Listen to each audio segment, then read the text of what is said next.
పాతపట్నం శంకరవం సభలో TDP MP Rammohan Naidu మాట్లాడుతూ కీలక వ్యాఖ్యలు చేశారు.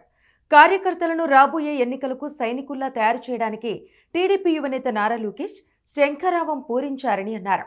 రేపు రాబోయే ఎన్నికలు రాష్ట్రానికి ముఖ్యమైన ఎన్నికలని చెప్పారు.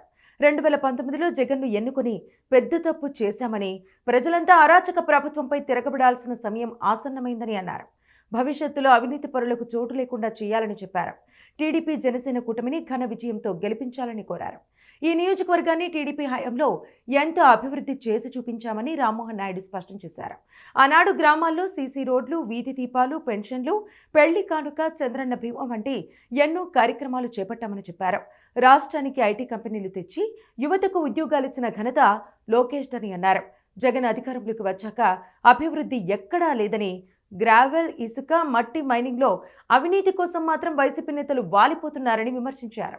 అక్రమార్కులను తరిమి కొడితేనే పాతపట్నం నియోజకవర్గం సమగ్రాభివృద్ధి సాధ్యమని అన్నారు. ఏ కష్టం వచ్చినా మీ వెంట ఉంటానంటూ లోకేష్ భరోసా ఇస్తున్నారని చెప్పారు. రాష్ట్రాన్ని దోచుకుంటున్న వైసీపీ దొంగలను తరిమి కొట్టడానికి చంద్రబాబు, పవన్ కళ్యాణ్ కలిసి పోరాడుతున్నారని అన్నారు. నాశనమైపోతున్న రాష్ట్రాన్ని కాపాడేందుకే వీరిద్దరూ చేయి కలపారని చెప్పారు. గ్రామ, క్షేత్ర స్థాయిలో టీడీపీ జనసేన కార్యకర్తలు కలిసి పనిచేసి వైసీపీని బంగాళాఖాతంలో కలపాలని అన్నారు.